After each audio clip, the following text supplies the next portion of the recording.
So it was 5 trends for 2017, 5 trends that are particularly relevant for digital innovators. And just to go through them really quickly, the first one was called virtual experience economy. It's about this idea that virtual experiences, digital experiences, including virtual reality experiences and augmented reality experiences, are becoming so real, so powerful, that they are going to become a status currency in their own right, just like experiences in the real world have been for a while now. So if you have a really cool experience in the real world, you want to tell your friends about it, you want to share with people about that experience because it makes you look good.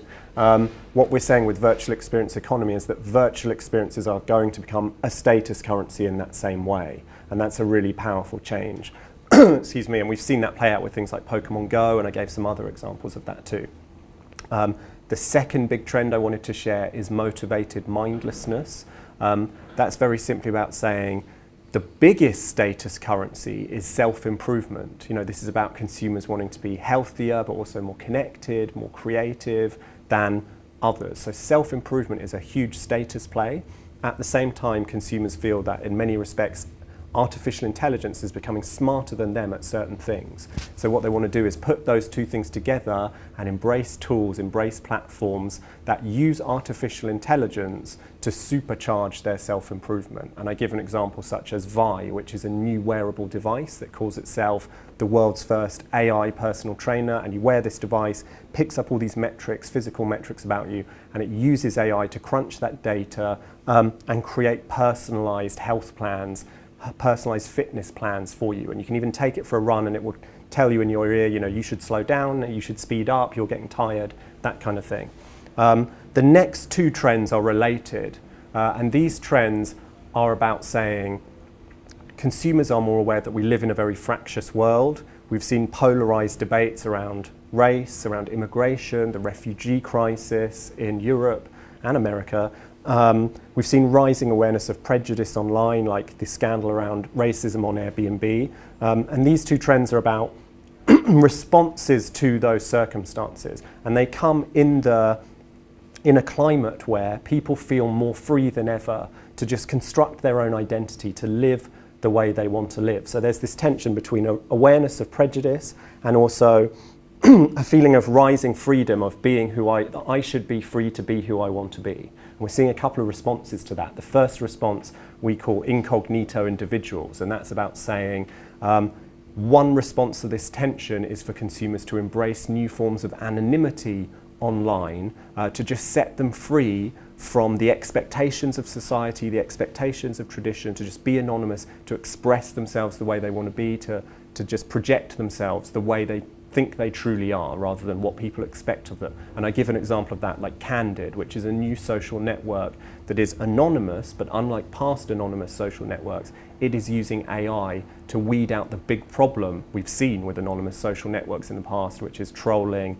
and abuse and bad behavior. So we're going to see the emergence of online spaces where you have the freedom of anonymity, but also the power of still a civilized civil discourse. And when you put those 2 things together, which we've never been able to do before, that's very interesting, very powerful.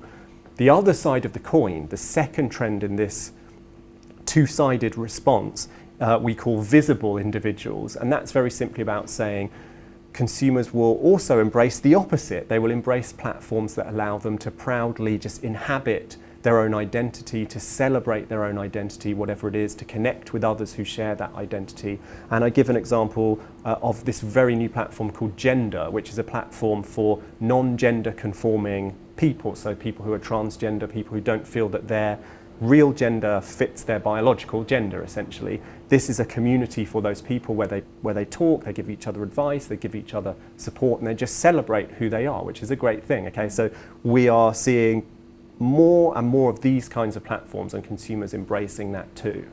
And then the final trend, the big thought to end on, was just to say that a lot of these new technologies that we as digital innovators, that the audience today is very excited about, rightly excited about, a lot of these technologies people find pretty scary. We're seeing in Pittsburgh, Uber is doing its first autonomous taxi fleet. We saw the ING Bank in April create a new Rembrandt using artificial intelligence that looks just like real Rembrandts.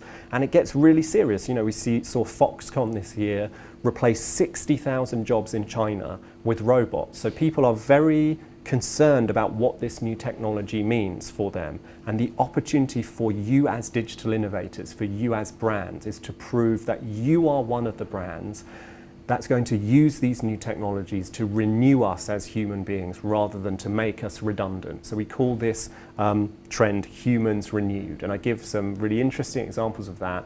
It doesn't have to be super high tech. Like, one of the most powerful examples of this humans renewed trend is a simple chatbot called Do Not Pay.